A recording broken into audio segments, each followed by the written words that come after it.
وعلى آله الطيبين الطاهرين وأصحابه الأكرمين أجمعين وعلى من تبعهم بإحسان إلى يوم الدين أما بعد.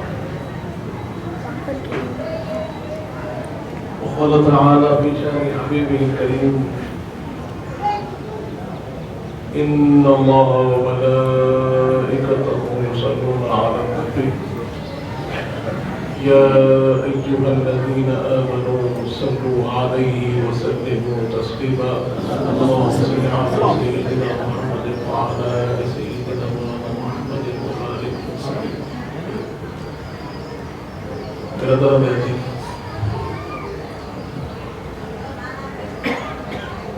جیسے آپ سب سماعت فرما رہے تھے کہ ہم استقامت اور صراط المستقیم کے حصول کے ذرائع اور ضروریات کو جان رہے تھے.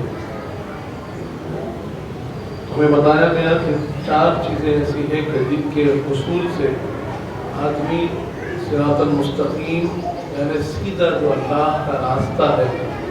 اس پر چلنے لگتا ہے.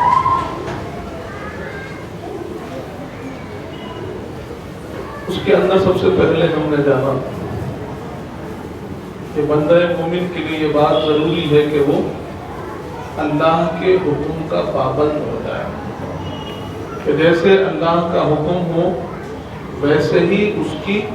اطاعت اور اس کی پابندی کرے. دوسری چیز ہم نے جانی تھی کہ ہم جن چیزوں سے اللہ رسول پاک صلی اللہ علیہ وآلہ وسلم نے روکا ہے اس سے بچتے رہنا، ہر حال میں گناہوں سے بچتا رہنا. تیسری چیز ہم نے جانی تھی کہ جب بندہ مومن کو اللہ کی نعمتیں حاصل ہوتی ہیں، اللہ کا فضل، اللہ کا کرم حاصل ہوتا ہے، اللہ رزق دیتا ہے، اللہ صحت دیتا ہے، اللہ اولاد دیتا ہے، اللہ اپنی نعمتوں سے جب بندوں کو سرفراز کرتا ہے تو بندوں کا کام یہ ہے کہ وہ اللہ کا شکر بجا لائے اور ہر لمحہ ہر آن اللہ کا بندہ شاکر ہونا چاہیے. اور چوتھی چیز جانی تھی کہ اگر کہیں کچھ زحمت، کوئی تکلیف ہوتی ہے تو بندے کو چاہیے کہ وہ صبر کرے. یہ 4 چیزیں استقامت، صراط المستقیم اور اللہ کے راستے پہ چلنے کے لیے ضروری ہے. اگر کسی کے اندر یہ چیزیں کم نظر آتی ہے تو پھر وہ ابھی استقامت کے راستے پر صراط المستقیم سے تھوڑا سا دور ہے. اب یہ 4 چیزوں کی تکمیل کے لیے اور 4 چیزیں بتائیے، کیونکہ ہوتا ہی یہ ہے کہ لوگوں کے ذہنوں میں یہ بات آتی ہے کہ ہم عبادت کر رہے ہیں، اللہ کی اطاعت کر رہے ہیں، اللہ نے حکم دیا نماز کا ہم نماز پڑھ رہے ہیں، اللہ نے حکم دیا روزے کا ہم روزے بھی رکھتے ہیں، اللہ نے حکم دیا کہ ہم اپنے مالوں سے زکوٰۃ کو نکالیں تو ہم زکوٰۃ بھی نکال رہے ہیں، پروردگار عالم نے حکم دیا کہ وہ حج کرو تو ہم نے حج بھی کیا ہے. اب اس کے بعد بھی جب نماز میں کھڑے ہوتے ہیں تو وہ کیفیت کو محسوس نہیں کرتے، نماز میں کھڑے ہوتے ہیں تو وہ برکت کو محسوس نہیں کرتے، نمازیں تو پڑھ رہے ہیں لیکن اس کا اثر اپنی زندگیوں میں محسوس نہیں کر رہے ہیں. وہ مٹھاس جو ہونی چاہیے جس کو اللہ نے کہا کہ نماز مومنین کے لیے ضروری ہے، اور حضور پاک فرماتے ہیں کہ نماز مومنین کی معراج ہے، نماز مومنین کے سب سے بلند مقام ہے، لیکن اس بلندی کو محسوس نہیں کر رہے. وہ عبادت کی حلاوت اس کے بارے میں ہم نے احادیث کریمہ میں پڑھا ہے، اہل بیت اطہار کی پاک حیات طیبہ میں پڑھا ہے، صحابہ اکرام کی زندگیوں میں ہم نے جانا ہے. وہ مٹھاس کو اپنے اندر محسوس نہیں کرتے ہیں، عبادت کرتے تو ہیں لیکن وہ کیفیت محسوس نہیں ہوتی، وہ تعلق محسوس نہیں ہوتا، رب کے ساتھ وہ جو جوڑ ہونا چاہیے ایک بندے کا وہ محسوس نہیں ہوتا ہے. آخر اس کی وجہ کیا ہے؟ آخر اس کی وجہ کیا ہے کہ ہم عبادت میں کھڑے ہوتے ہیں توجہ نہیں ہوتی، عبادت میں کھڑے ہوتے ہیں تعلق نہیں ہوتا، عبادت میں کھڑے ہوتے ہیں تو رب کی خشیت کو محسوس نہیں کرتے، وہ اللہ کے محبت کو محسوس نہیں کرتے۔ ہم عبادت میں کھڑے ہوتے ہیں تو کبھی آنکھوں سے آنسو روا نہیں ہوتے، ہم جب سجدے میں جاتے ہیں تو ہم اللہ کے سامنے وہ گڑ گڑا کر محسوس کرنا چاہتے ہیں، تب بھی محسوس نہیں کرتے۔ آخر بات ہے تو ہے کیا؟ وجہ کیا ہے کہ وہی عبادت کسی اور کی سنتے ہیں تو وہ حلاوت بھی دکھتی ہے، وہ کیفیت بھی دکھتی ہے، وہ تعلق بھی دکھتا ہے، ہمارے اندر کیوں نہیں ہوتا؟ ہمارے روزوں میں وہ بات کیوں نہیں ہے؟ ہماری قرات میں، ہمارے ذکر میں وہ بات کیوں نہیں ہے کہ جب ہم اللہ کو یاد کرتے ہیں تو پھر وہ تعلق کیوں محسوس نہیں ہوتا؟ جب ہم آنکھیں بند کرتے ہیں تو آنکھوں کے سامنے اندھیرا کیوں چھاتا ہے؟ آنکھوں کے سامنے روشنی کیوں نہیں آتی؟ وہ دل وہ بصارت سے بصیرت کا سفر کیوں طے نہیں کر پاتے؟ وہ پردے جو پڑے ہوئے ہیں وہ کیوں اٹھ نہیں پاتے؟ ہر ایک کو کبھی نہ کبھی کہیں نہ کہیں یہ سوال ضرور ستایا ہوگا، اس نے محسوس کیا ہوگا کہ وہ تعلق کیوں نہیں بن رہا ہے۔ برادران عزیز، اس کے لیے کچھ چیزوں کی ضرورت ہوتی ہے۔ جیسے ہم نے یہ 4 چیزیں جانی ہیں تو اطاعت کی کمال کے لیے، اطاعت کو مکمل کرنے کے لیے تو ایک ایسی چیز ہے جس کا ہونا ضروری ہے۔ اگر وہ عبادت میں نہ ہو تو عبادت عادت بن جاتی ہے، عبادت نہیں ہے۔ عبادت اپنی حقیقت کو نہیں پاتی، اپنے مقام و منزل تک نہیں پہنچتی، کہیں نہ کہیں آسمان و زمین کے درمیان رٹکی رہ جاتی ہے اور رب ذوالجلال کی بارگاہ تک نہیں پہنچتی۔ وہ ایک ایسا وصف ہے کہ جس کا ہونا ہماری عبادت میں ضروری ہے۔ وہ کیا ہے؟ تو بتایا گیا تو کمال الطاعت الاخلاص، کہ اطاعت کا کمال، عبادت کا کمال کہیں حاصل ہوتا ہے، کسی چیز سے حاصل ہوتا ہے۔ ہماری نمازیں مکمل ہوتی ہیں، ہماری عبادات مکمل ہوتی ہیں تو وہ اخلاص سے ہوتی ہے۔ کہ جس عبادت میں اخلاص نہ ہو وہ عبادت نہیں، عادت ہو جاتی ہے کہ صرف اٹھ رہا ہے، بیٹھ رہا ہے، جھک رہا ہے، لیکن وہ عبادت کی منزل کو نہیں پہنچ رہا ہے۔ لیکن جس عبادت میں اخلاص ہوگا، جس عبادت میں وہ کیفیت اخلاص کی، وہ صفت اخلاص کی موجود ہوگی تو یقیناً وہ عبادت پھر رب کی بارگاہ میں بلند سے بلند ہوتی چلی جائے۔ تو بتایا گیا کہ اگر اپنی عبادت کو رب کی بارگاہ میں مقبول کرنا ہے، اگر ہماری اپنی عبادات میں ہمیں وہ کیفیت، وہ حلاوت، وہ مٹھاس کو محسوس کرنا ہے، وہ تعلق جو رب سے ہونا چاہیے اس کو پیدا کرنا ہے تو اپنی عبادتوں میں اخلاص کو پیدا کرنا ہوگا۔ اخلاص کیا ہے؟ اخلاص اس کا مطلب ہے کہ ہماری عبادتوں میں ملاوٹ نہ ہو، ہماری عبادت میں خالص پن ہو۔ اخلاص کا مطلب ہوتا ہے پیورٹی، کہ ہماری عبادت میں کوئی اور چیز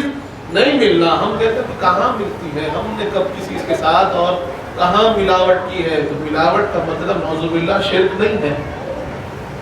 ملاوٹ کا مطلب یہ نہیں ہے کہ ہم شرک کریں، نعوذ باللہ کسی اور کی عبادت کریں، نہیں، بلکہ خیال، اپنے رب کے خیال کے علاوہ کسی اور کا خیال نہیں آنا، اللہ کی رضا کے سوا اور کسی کی رضا نہیں چاہنا، اللہ کی خوشنودی کے سوا اور کسی کی خوشنودی نہیں چاہنا، اللہ کو دکھانے کے سوا کسی اور کو دکھانے کا خیال نہیں ہونا، کسی اور کی پسند کی رضا نہیں ہونا، کسی یہ خیال نہیں ہونا کہ فلاں پسند کر رہا ہے، فلاں دیکھ رہا ہے، فلاں چاہ رہا ہے، فلاں متاثر ہو رہا ہے، نہیں، ہمیں اس سے کوئی سروکار نہیں ہونا، بلکہ ہماری یہی کوشش ہونا کہ جو ہم ٹوٹی پھوٹی عبادات کر رہے ہیں، رب کا ذکر کر رہے ہیں، قرات کر رہے ہیں، نمازیں پڑھ رہے ہیں، سجدے کر رہے ہیں، رکوع ہو رہا ہے، قرات ہو رہی ہے، اور اس کے ساتھ ساتھ ہم دیکھتے کیا ہے کہ ہماری جو چھوٹی چھوٹی کوششیں ہیں رب کے راستے پر، تو اس کا مقصد بھی یہی ہو کہ ہمارا رب ہم سے خوش ہو جائے، ہمارا پروردگار ہم سے راضی ہو جائے، ہمارا پروردگار ہماری یعنی عبادات کو قبول فرمائے، یہی غرض ہونی چاہیے۔ ایسا نہ ہو کہ جب ہم عبادت میں کھڑے ہو جائیں، نماز میں کھڑے ہو جائیں، تو لوگوں کو دیکھ کر ہماری قرات کا انداز بدلنے لگے، لوگوں کو دیکھ کر ہمارے قیام کا ڈیوریشن بدلنے لگے، لوگوں کو دیکھ کر ہم لمبے لمبے قیام کر رہے ہیں، اگر لوگ نہیں ہیں تو قیام چھوٹے چھوٹے ہو رہے ہیں، لوگوں کو دیکھ کر بڑی بڑی ذکر کیا جا رہے ہیں، بہت بڑی بڑی نمازیں پڑھی جا رہی ہیں، لیکن تنہا کھڑے ہو تو وہی بندہ ہے، وہی خدا ہے، لیکن اب نماز چھوٹی ہو رہی ہے۔ اب مطلب کیا ہو رہا ہے کہ وہی بندہ جب لوگوں میں نماز پڑھتا ہے تو نمازیں لمبی لمبی، قراتیں لمبی لمبی، بڑے بڑے سورے پڑھ رہا ہے، اور تنہا پڑھتا ہے تو چھوٹے چھوٹے سورے پڑھ رہا ہے۔ تو ہمارا سوال ہمیں خود سے کرنا ہوگا، اگر ہماری طلب رب کی رضا تھی، ہماری طلب اگر اللہ کی خوشنودی تھی، ہماری طلب اگر اللہ کے سامنے اللہ کو خوش کرنا تھا، تو وہاں بھی تو وہ اللہ ہی دیکھ رہا ہے، یہاں بھی تو اللہ ہی دیکھ رہا ہے، یہ بھی تو ہماری نماز ہے، وہ بھی تو ہماری نماز ہے، وہ بھی اللہ کے لیے نماز ہے، یہ بھی اللہ کے لیے نماز ہے، پھر یہاں کیفیت کا فرق کیوں ہے؟ ہاں اگر آپ بیمار ہیں، آپ کمزور ہیں تو بات سمجھ میں آتی ہے، لیکن تندرست ہے، اللہ نے صحت بھی دی ہے، اللہ نے وقت بھی دیا ہے، اللہ نے حالات بھی سدھار دیے ہیں، لیکن لوگوں کے درمیان اور تنہائی کا فرق ہو رہا ہے۔ تو ہمیں سوال کرنا ہے، کیا وہاں خدا نہ خواستہ لوگوں کی خوشنودی تو حاصل کرنا مقصد نہیں تھا، ان کی واہواہی تو حاصل کرنا مقصد نہیں تھا، ان کی تعریف تو حاصل کرنا مقصد نہیں تھا؟ اور خدا نہ خواستہ اگر ایسا ہو رہا ہے کہ لوگوں کی وجہ سے ہماری عبادات میں فرق آ رہا ہے، لوگوں کی وجہ سے ہماری ذکر میں فرق آ رہا ہے، ہماری کیفیات میں فرق آ رہا ہے، ہمارے اخلاق میں فرق آ رہا ہے، تو سمجھ لینا کہ پھر ہم دکھاوے کے راستے پر چل پڑے ہیں، خود پسندی کے راستے پر چل پڑے ہیں، انا کے راستے پر چل پڑے ہیں، ریاکاری کے راستے پر چل پڑے ہیں، اور جہاں جہاں دکھاوا، جہاں جہاں ریاکاری کی کیفیت آتی ہے، وہاں سے اخلاص نکل جاتا ہے۔ آج جو لوگ کہتے ہیں کہ ہماری عبادات میں وہ مٹھاس کیوں نہیں ہے، کہیں نہ کہیں کسی نہ کسی وجہ سے یہ ریاکاری اور دکھاوا ہماری عبادات میں آ رہا ہے، جانتے بوجھتے آ رہا ہے یا نادانستہ طور پر آ رہا ہے، اس سے ہماری عبادات خراب ہوتی ہے۔ ہماری عبادتیں اس کیفیت سے خراب ہوتی ہیں، اور وہ عبادت جس میں اخلاص آ جائے وہ پاکمال ہو جاتی ہے۔ تو یہ سوال کسی اور سے کرنے کا نہیں ہے، اپنے آپ کو کرنا ہے دل سے، یہ کیا ہو رہا ہے، کہ تم کیا کر رہے ہو، کس راستے پر جا رہے ہو، کس کو منانا چاہتے ہو؟ ارے بندوں کو منانا چاہتے ہو، آج بندہ ہے کل کوئی دوسرا آ جائے گا، آج ایک کھڑا ہے کل دوسرا کھڑا ہو جائے گا، کتنوں کو مناؤ گے؟ اور پھر یہ جو زائل ہونے والی قوم ہے، جو بدلنے والی قوم ہے، جو ختم ہونے والی، فنا ہونے والے لوگ ہیں، ان کو منانا چاہتے ہو؟ اور پھر رب نے فرما دیا ہے، احادیث کریمہ میں واضح طور پر ہمارے سامنے بیان کر دیا گیا ہے کہ جو بندے ریاکاری میں عبادات کو گزارتے ہیں، حشر کا میدان ہوگا، وہ وہاں پر اللہ کے سامنے پیش ہوں گے، اللہ سے عرض کریں گے پروردگار ہم نے ساری عمر تیری عبادت کی ہے، ساری عمر تیرے سامنے سجدے کیے ہیں، ساری عمر تیرے سامنے ہم نے ذکر کیا، قرآن پڑھا، عبادات میں اپنے آپ کو مصروف رکھا، ہماری مال کو دولت کو تیری راہ میں خرچ کیا، اپنی جوانی کو تیری راہ میں خرچ کیا، تو کچھ ہوں گے کہ جن کو اللہ قبول کرے گا، اور کچھ ہوں گے کہ اللہ جن کو کہے گا کہ انہیں لے جا کر جہنم میں ڈال دو، اور بے چینی سے بے قراری سے رب کے سامنے عرض کریں گے پروردگار ہماری عبادات کا یہ اجر کیوں مل رہا ہے، ہم نے تو تیری راہ میں سجدے کیے ہیں۔ رب فرمائے گا کہ جب تم سجدے کرتے تھے تو تمہیں چاہت یہ تھی کہ لوگ تمہیں عابد کہیں، تم چاہتے تھے لوگ تمہیں ذاکر کہیں، لوگ تمہیں اپنے آپ کو عبادت گزار لوگوں کے سامنے بتانا چاہتے تھے، ہم نے شہرت دنیا میں دے دی، آخرت میں کوئی تمہارے لیے سوال نہیں۔ برادران عزیز، وہی نماز ہے، وہی روزہ ہے، وہی زکوٰۃ ہے، وہی صدقات ہے، وہی خیرات ہے، وہی قرات ہے، وہی ذکر ہے، وہی اچھائیاں، وہی عبادت ہے، اور اگر وہی عبادت اخلاص کی نیت کے ساتھ ہو، رب کی رضا کی نیت کے ساتھ ہو، تو بندے کے کمال کو لے جاتی ہے، بندے کو بلندی تک لے جاتی ہے، بندے کو اللہ کا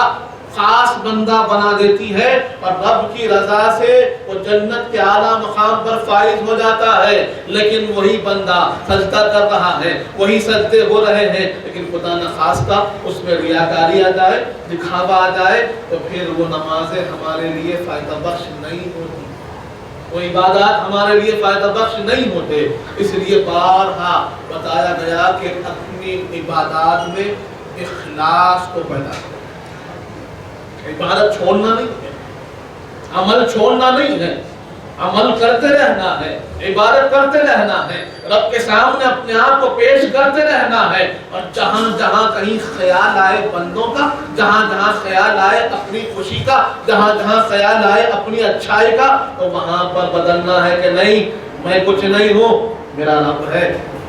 کسی اور کی رضا مقصود نہیں، رب کی رضا مقصود ہے، اللہ کی خوشنودی مقصود ہے، اللہ کی تعریف مقصود ہے۔ اگر مجھے تعریف چاہیے تو بندوں سے نہیں چاہیے، رب سے چاہیے۔ مجھے تعریف چاہیے تو یہ میرے بھائیوں سے نہیں چاہیے، میرے پروردگار سے چاہیے۔ یقیناً میں کامیاب تب ہوں گا جب میرا رب مجھ سے کہے، یا پھر میرا رب فرشتوں سے کہے، فرشتوں تم نے جسے کہا تھا کہ یہ فساد کرنے والی قوم ہے، یہ جھگڑا کرنے والی قوم ہے، دیکھو یہ کیسے میرا ذکر کرتے ہیں، دیکھو کیسے میرے سامنے سجدہ ریزی کرتے ہیں، دیکھو میرے سامنے کیسے رو رو کر مجھے بنا رہے ہیں۔ جب رب ہماری تعریف فرشتوں کے سامنے کرے تو ہم کریں، بندوں کی تعریف لے کر کرتے ہیں۔ رب کی تعریف چاہیے، اس کی رضا چاہیے، تو ہماری عبادات کا کمال یہ ہوتا ہے کہ ہم اپنی عبادت میں ہمیشہ ہر حال میں رب کی رضا طلب کریں، بندوں کی طرف نگاہ نہ ہو۔ اس لیے قرآن میں اللہ نے فرمایا وَتَبَتَّلْ إِلَيْهِ تَبْتِلًا، کہ رب کی طرف جانا ہے تو سب سے کٹ کر جانا ہے، یہاں تک کہ اپنوں کا بھی خیال نماز میں نہ ہو۔ گھر میں کیا ہو رہا ہے ہونے دے، رب ہے نا۔ دکان میں کیا ہو رہا ہے ہونے دے، رب ہے نا۔ ارے جس کے سامنے کھڑے ہیں وہ رزاق بھی ہے، وہ حافظ بھی ہے، وہ رحمان بھی ہے، وہ ستار بھی ہے، وہ غفار بھی ہے، وہ رب العالمین ہے، مالکی یوم الدین ہے۔ ارے تم اس کے سامنے کھڑے ہو، فکر کیوں کرتے ہو؟ وہ فکر کرنے کو ہے نا، اس کے سامنے صرف تم عبادت کرو، تم صرف ذکر کرو، تمہاری فکر رب العالمین فرمائے۔ لیکن ہمارا معاملہ کیا ہو گیا ہے؟ نماز میں کھڑے ہیں، ہم کیوں فکر کریں؟ اس کے سامنے کھڑے ہیں، وہ فکر کرنے کو ہے نا، یہ خیال کرو۔ اسی لیے حضور پاک نے فرمایا وَعْبُدْ رَبَّكَ كَأَنَّكَ تَرَاهُ، رب کی عبادت ایسے کرو کہ تم اس کے جلووں میں گم ہو جاؤ، دنیا میں تمہارا خیال نہ ہو، رب کے جلووں میں گم ہو جانا، رب کے جلووں میں گم ہو جانا، اس کو یاد کرتے رہنا، ایک ایک تسبیح پہ رب یاد آئے، ایک ایک ذکر پہ رب یاد آئے، قرات میں کھڑے ہو تو رب کا خیال ہو، رکوع میں جھکے ہو تو رب کا خیال ہو، سجدے میں اپنے آپ کو پیشانی لگا کر ڈال دیے ہو تو رب کا خیال ہو، اٹھے ہو تو رب کا خیال ہو، ہر ایک آن رب کا خیال رکھو، اور جب تم اس کا خیال رکھو گے رب فرماتا ہے تم میرا ذکر کرو میں تمہارا ذکر کرتا ہوں، تم مجھے یاد کرو میں تمہیں یاد کرتا ہوں۔ ایسا نہیں ہو سکتا کہ جب تم رب کی یاد میں رہو تو رب تمہیں بھول جائے۔ ارے رب یاد کرتا ہے تو ہر لحاظ سے یاد کرے گا۔ ہم عجیب پریشان ہیں، پریشانی کی ضرورت ہی نہیں ہے۔ اگر ہمیں رب کی بارگاہ مل چکی ہے، اس کے در پر اپنے آپ کو ڈال دیا ہے، تو پھر پریشان ہونے کی ضرورت نہیں ہے۔ اس پر کامل ایمان رکھو، اس پر کامل بھروسہ رکھو۔ اسی لیے تو اللہ نے کیا فرمایا وَمَن يَتَوَکَّلْ عَلَى اللَّهِ فَهُوَ حَسْبُهُ، جو اللہ پر بھروسہ کرتا ہے اللہ اس کے لیے کافی ہے، اللہ کافی ہے اس کے لیے۔ پھر تمہیں کسی اور چیز کی فکر کرنے کی ضرورت نہیں، تم صرف ذکر کرتے چلو، جب ذکر میں ہو تو ذکر کرنا، کسی اور چیز کی فکر نہیں کرنا۔ حضرات عزیز، یہاں ہم کوتاہ ہو رہے ہیں، یہاں ہماری عبادات میں کہیں نہ کہیں کمی آ رہی ہے، کہیں نہ کہیں ہم یہاں پیچھے رہ جا رہے ہیں کہ جب ہم عبادت میں بھی کھڑے ہیں لیکن پھر سمجھتے بھی کچھ اور ہیں، کچھ اور سوچنے کی ضرورت نہیں ہے۔ اب کسی کو یہ خیال ہو، حضور پاک کی رحمت کا انداز تو اپنے ہر امتی کا خیال رکھتے ہیں، اس لیول کے امتیوں کا بھی خیال رکھتے ہیں کہ جو جنگلوں میں گم ہوتے ہیں، اور اس لیول کے امتیوں کا خیال رکھتے ہیں جو ابھی کمزور ہیں، ابھی اس مقام پر نہیں پہنچے ہیں۔ وہ کیا کریں؟ ایک منزل تو حضور نے بتا دی، وَاعْبُدْ رَبَّكَ كَأَنَّكَ تَرَاهُ، ایسی عبادت کرو کہ تم رب کے جلووں میں گم ہو جاؤ، کھڑے ہو جاؤ، رب کی یاد شروع کرو تو اب کسی کی یاد نہیں آنا، اب کسی کا اور خیال نہیں رہنا، یہاں تک کہ رب کے جلووں میں گم ہونے لگنا۔ اب اس منزل کو نہ پہنچے تو کیا کرنا؟ یہ تو اونچی منزل ہے، اعلیٰ مقام ہے، اب اس منزل کو نہ پہنچ پائے، رب کے جلووں کو نہ دیکھ پائے، اس میں اپنے آپ گم نہ کر پائے تو کیا کرنا؟ حضور پاک فرماتے ہیں وَإِن لَّمْ تَكُن تَرَاهُ فَإِنَّهُ يَرَاكَ، کہ اگر تم نہیں دیکھ پا رہے ہو،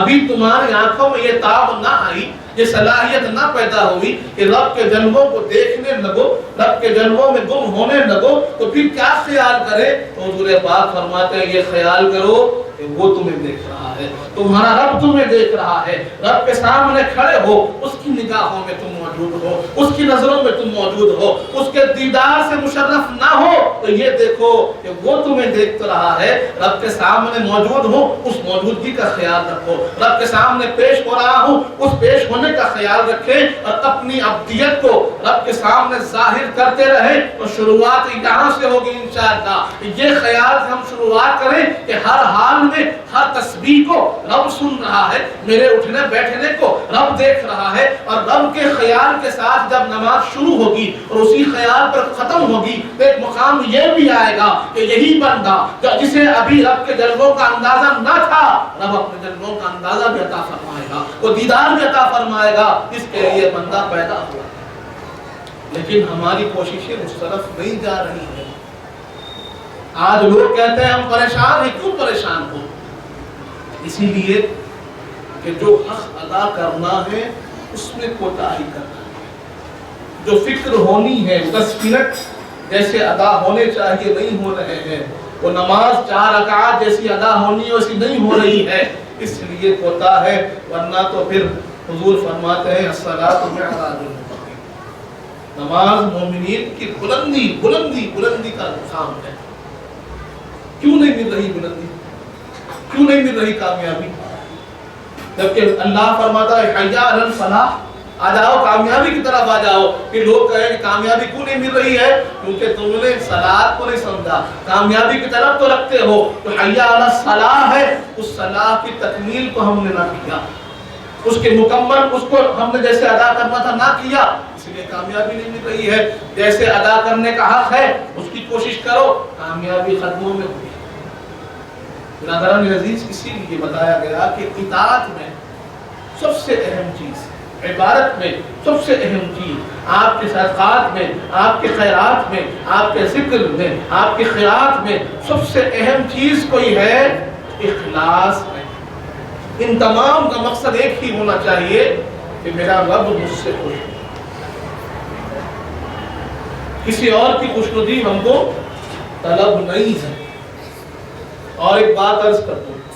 معاملہ کیا ہوتا ہے جب بندہ رب کی طرف نکل پڑتا ہے تو کیا ہوتا ہے؟ حضور پاک فرماتے ہیں، حدیث پاک کا مفہوم ہے، سرور کائنات ارشاد فرماتے ہیں کہ ایک بندہ جو دنیا کی طرف میں نکلتا ہے، دنیا دنیا دنیا کی عیش و عشرت، مال و دولت، دنیا کا پیسہ، دنیا کا مقام، دنیا کا مرتبہ، مجھے دنیا چاہیے، جب نکلتا ہے تو ہوتا یہ ہے کہ اسے دنیا نہیں ملتی۔ حضور پاک فرماتے ہیں دنیا نہیں ملتی بلکہ وہ ذلیل و خوار ہو جاتا ہے، اس کی ناک خاک آلود ہو جاتی ہے، اور جو دنیا کو ٹھوکر مار کر